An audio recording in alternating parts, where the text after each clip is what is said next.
You're listening to the Zipline Logistics Truck Yeah podcast, where we explore all kinds of hot topics in the logistics industry. Get ready to learn, laugh, and get your freight on. Ladies and gentlemen, welcome back to another edition of the Zipline Logistics podcast. My name is Jesse Jewett. Joined with me, as always, our Director of Training and Development, Teddy Lee Knox. Teddy, good afternoon. Good afternoon. How's it going? Good, thank you. How are you? Wonderful, wonderful, wonderful.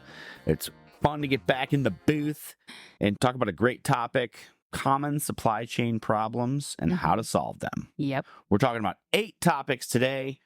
You're an expert. I'm here. You're an expert. You're like the expert. Nah, I don't know about that, but I appreciate it. Yeah, certainly logistics has problems, right? Yes. Which is why I love this industry.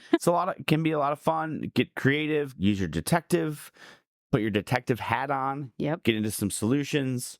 That's one of the most rewarding aspects of the job that we do, and providing those solutions. I like solutions with an S. I like when we provide multiple solutions for a problem. That's always a cool aspect of the things that we do on a day-to-day basis. But I agree. I like options. Yeah. And, flexing our muscles and our brains on handling those problems. Yeah. It's exciting. It is. Let's get into some of them. First up, out of stocks. This is one that I feel like everyone has a problem with, whether you're in logistics or not. If something's out of stock, it's a problem. We've said this before. Like when you go to the grocery store and don't have what you want and you get something else, sometimes it's not okay. Sometimes you don't get anything at all. Involuntary sampling? Involuntary sampling. Not right. I think that's a problem. And it's even a bigger problem for the brands. If people aren't getting your product, they're going somewhere else. Or for the retailer, they're ordering it somewhere else. That's not good. Right. I think of the most common one that just popped into my brain is I probably wouldn't involuntary sample at like a restaurant. I'm a Coke person. We have Pepsi. Fine. Yeah. But I wouldn't do that at the grocery store. But I'm an old person. You're telling me the younger generation is more apt to go somewhere else, right? Yeah. And I do. There's times like recipes that I have, if it's not this specific brand, I can't make it. Really? Yeah. When I'm making some of my pies, if it's not Hershey's cocoa, I got to go somewhere else. That's the way my grandma made it. It's the way I got to make it. When Teddy's making her pies, come on down to Dublin, Ohio. Okay. So obviously there's a gross profit loss when your product is not on the shelf. Yeah. Yes. And it's huge. Yeah. How do we help solve that? By avoiding the out of stocks, aka showing up on time. Delivering, okay? So the industry average for retailers is around 77%. Zipline is up there 95%. 95. That's a big difference. It's an 18% jump. Yeah. And that's just on the averages, right? So typically this occurs when some of our shippers are chasing cheap trucks up front, and then it becomes expensive on the back end, right? Yeah. You're chasing a $50, $100 rate reduction or rate difference on the front end. Yeah. And sometimes you're moving $100,000 worth of product. Can be the difference between getting there and not getting there. And a lot of times so even if you do get there, let's say you get there, and we go through this a lot with the type of mode, on time is different than on time for MABD or OTIF or requested delivery date. So if you are on time for delivery, but not on time for that, sometimes the brand doesn't even see those chargebacks or those fees until much later. Yeah. And then the charge of that cheap truck is no longer valid. It's more expensive than the original truck. Right. So also no one's buying your brand because it wasn't on time, didn't make the delivery truck to the store. That's a cost as well. I think that cheap truck is not helpful. It's again, buying the cheap cocoa powder isn't going to get that to be what you want it to be. Deliver on time. That's the solution. Next topic, creating a solid supply chain strategy. Talk to me about that. I think this one, I can see a lot of people deterring from this one because it sounds like a lot. Supply chain is everything. But I think being strategic is one of the most important things to make sure that you have all your ducks in a row. Maybe you don't want all your eggs in one basket. I don't know what other analogies we can give here, but same idea. You got to make sure that you know what you're doing. And there's so many different strategies that you can do. And they're not as difficult as it may sound. That's consolidating a couple loads, consolidating a couple retailers on one specific lane, shipping on certain days of the week. utilizing different types of modes or equipment like drop trailer, final mile. There's a lot of different things that you can do, but if you don't have help to make those strategies and execute those strategies, that is a lot more difficult. Absolutely. I think it's definitely tied to the first one with chasing the cheap trucks, right? Well, we ran a pricing exercise with 15 carriers and we chose the cheapest every single time. How is that not a good strategy? Well, that carrier may have been $50 more expensive on a different lane, but that was a return lane for another shipment that they're running for you or for another customer that they could have matched up. It would have reduced load times. It would have reduced detention, et cetera, et cetera. Yeah. So I understand people's willingness. They don't want to put all their eggs in one basket, like you said. Yeah. But if you partner and have a strategy with somebody who can look at everything, who has maybe a proprietary software intelligence tool called Canopy, maybe that can help you identify some data points that will tell you that shipping on Tuesdays is better than shipping on Wednesdays for this particular lane. Yeah. Or like you said, hey, we don't need to run that. I understand that that's 6 pallets to Reno Valley, California. You want to get it there, but we can ship it LTL with a preferred carrier and it's only going to deliver a day late. And that's going to be less, that fine is going to be less impactful than doubling your cost on the truck. And we all know that you're talking about UNFI and they have a little bit more of a lenient window when it comes to MABD. Bingo. So that's where I think expert can really help. I think so. And I think that expertise also comes with a little bit of passion for it. Like you enjoy doing it and you find those solutions and it makes it so much easier rather than just the cheap trucks, which is, okay, we have the plan, we're going to stick to it. Yeah, we talked about it at the top. It's one of the best parts of our job is saying, oh man, we've got a problem. Let's go solve it. And we do it every day. Yeah. Okay, next problem. Understanding retail compliance. Yikes. So you're telling me that maybe someone who's in charge of setting up the warehouse at a shipper and like that's their hat that they wear, that they may not understand that there's only 3 types of carriers, LTL carriers, that deliver to a specific retail location, or they need to hit a certain amount of on-time delivery percentages to make sure that there's no chargebacks or things like that? No. Yeah. They have other things to worry about. Yes. And almost, more important to that specific role. The whole thing is really important. You got to, when it comes to that carrier as well, the carrier has to be able to pick up as well as deliver. So they're going to focus on who picks up there, and someone else needs to focus on who can deliver at this location. Yeah, each of the retailers, I think that's one of the coolest transitions we've seen over our time here, 12 years of continuing to learn and then emphasize that training with our folks on the floor of, for a while it was just Walmart. Then it was Walmart and Costco. Then it was Walmart, Costco, UNFI. Then it was Walmart, Costco, UNFI, and KeyHeat. I mean, we keep adding on to the retailers because we have so much CPG freight. Yeah. And each one of those locations has just a little bit different nuances. And if you don't know that, then you can get burned. Yeah. And we want to avoid that as much as possible. I think something that's really important, I feel like I say this a lot, but it's not just the retailers or the depots that you're delivering into. The buyers are just as equally as important. If you don't understand those intricacies and you don't know how to talk to these buyers and make sure that they stay happy, you may not be in that retailer very long, or you may not see the growth that you were hoping for in that retailer. And I think that that's such a strong importance, is that you have to understand what the buyer wants, but then you also have to understand what the depot can actually do. And you shouldn't have to do that all alone. What's up, truckers? If you love the Truck Yeah podcast, you'll also love the other content we create here at Zipline Logistics. I'm talking funny TikToks, weekly blogs, informational ebooks, client interviews, and so much more. To keep up with the latest CPG industry news and content, you can subscribe to Zipline Logistics retail resources by visiting www.ziplinelogistics.com/enews or by simply clicking the link in the show notes.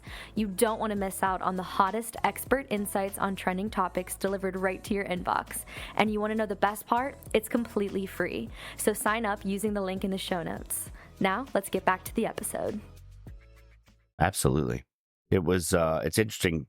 One of the bullet points on this particular topic was a recent survey revealed that 66% of retail buyers have ended relationships with suppliers over delivery issues. Yeah. So you're a buyer for Costco and Tim's Meats can't get their product because they're shipping reefer LTL and it won't deliver on time because they don't understand the sailing schedule, or et cetera, et cetera. They don't know how to properly set up Costco and themselves for success. And so the buyer's like, well, all right, we're done. We're not going to deal with you anymore. Wait, because that buyer's also losing money, losing space. Like there was a space on the truck to get to the store for that product and it didn't show up. Don't let that happen. Maximize the trailer space all 888 around. Go Zipline. Next topic. Your logistics team spread too thin. You ever had that experience? No. Yeah. No. Like we said at the beginning, in our 12 years here, we've worked with a lot of different brands. Fortunately, a lot of them have been growing, which is a blast to be a part of. Yes. That unique challenges is that, okay, you know, Stacy is in charge of shipping. Stacy is in charge of marketing. And then, then they grow. All right, I'm going to take away the shipping part. You're going to add a helper or a fellow operator, but you're still in charge of marketing, but you still got to make sure shipping is going okay. And it keeps adding. So they're just doing too many things as they try and get off the ground. Well, I think too, like we're focusing on the shippers, on the retailers, on the carriers. It sounds like a lot, but there is an aspect that we're focusing on. So they can focus on the other part, but then we can still come together and put it all together. Like what I was saying with the buyers, that's because we've worked so closely with our customers that we understand what they're going through. They need to focus on that. They need to focus on their sales. They need to focus on making sure that customer service aspect is taken care of. So then they can just copy and paste what we send them and send it over in updates. It's a classic, why would a pickle company be experts in logistics? They're not. Let the logistics experts be the experts. Exactly. Boom. Moving on. Next topics, products damaged in transit. Yikes. Everyone feels this, even if it's a parcel. Something everyone deals with. Yeah, it's pretty common, especially pretty common in LTL shipments. Like you said, smaller shipments, parcels. We don't manage any of those, but we certainly manage one pallet and above. Things happen when pallets are being moved on a forklift, as you can imagine. So the wrapping needs to be correct. That's on the warehouse side. The packaging needs to be correct. That's usually on the warehouse or like the supply chain design team, etc. But how do we help solve this issue? There's so many ways, and I think that again goes back to the cheap truck. If you have that cheap truck, they're maybe not going to be able to spot these differences. We've had stopped during loading saying, I'm concerned about the shrink wrap on the corner of this pallet and it's going in the middle. It can cause a problem. That may seem annoying, but it can save a lot of time and money and issues with OTIF. So I think, first of all, the biggest thing is just making sure we're sourcing the right carriers, doing the right transit, and setting things up correctly. So that way, when that's done, if there are any issues in transit, it's not as big of an issue. Right. It's just a little bit more of a simple process. And I think that's what's so important. And when that does happen, actually having a process in place that everybody knows and is aware of. We've shared a claims process before there's even a claim. Right. We share our OS&D process before there's that issue. So everyone knows what the plan is, what's expected from them, so it can move very seamlessly and easy. And then you give your multiple options. Right. Here's your 3 options. What's preferred? Yeah. So thankfully, we are a 3PL, so we don't own any trucks or warehousing space. So legally, we're not liable for the claim, but we will help our customers get in touch with the carrier who's involved, walk them through the required documents, the PODs, the cost of goods sold, the things like that, if there is a claim happening. And then we'll provide them, updates throughout the whole process to make sure it gets handled to the best of our ability and our carrier's ability and to their expectations. So just added visibility, which is the most important thing in an intangible service. Speaking of visibility, that's our next topic, little visibility in data. There's a lot of software out there, and you would think it solves one thing, but it doesn't end up solving another. So we developed Canopy, free to our customers. It's in-house.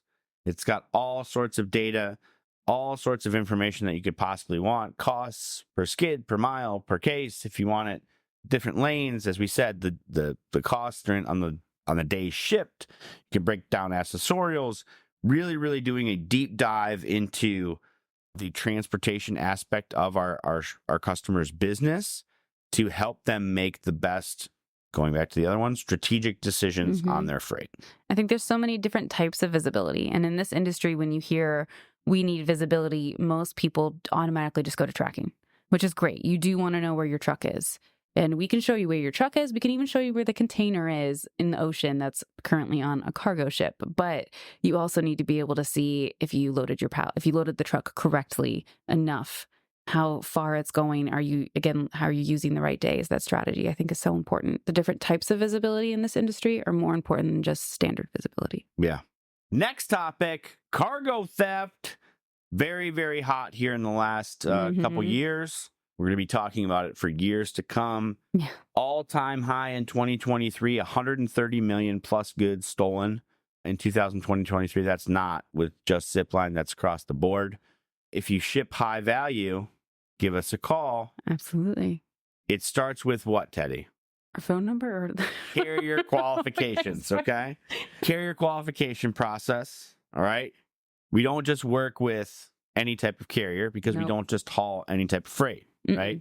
As we discussed, we got retail compliance, we've got delivery, must arrive by dates, things of that. We've got special packaging, we've got special type of product. Got to work with the best of the best, food grade trailers, et cetera, et cetera. We have cargo tracking and monitoring 24/7, et cetera. They've got little devices on the shipments that show exactly where it is. So if it goes outside of, they said geofencing, that's a buzzword. Nice. It'll pop off and send us a notification, and we can address the problem almost immediately. That's awesome. It's super, super cool. But really, I'm excited that, we've gone 17 plus years without that unique layer of technology. We've added to it.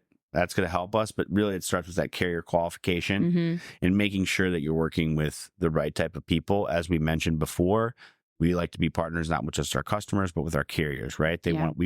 We value them, so we want them to value us. And if we can continue to deliver on that, it's a partnership made in heaven. I'm always so amazed by how we're able to pick up, our carrier team is able to pick up on keywords and know immediately as soon as there's an issue. Right. And I think that that's really impressive in that how quickly that goes across the office and turns into an educational piece that ends up going to our partners, our customers as well. Yeah. I think that that's really awesome. And then continuously moving forward and adding these extra pieces, extra layers, just makes it so much easier and peace of mind. So you can focus on the silly issues like someone wanting 3 pallets airlifted now, which you have to explain to them. That does make a lot of sense. CENTS. Sense. Last but not least, we're talking subpar service from your current logistics providers. Okay. We already touched on it briefly, but in my mind, most 3PLs or a lot of 3PLs out there will, as I said, ship anything on anything, right? We want to be a one-stop shop for everybody.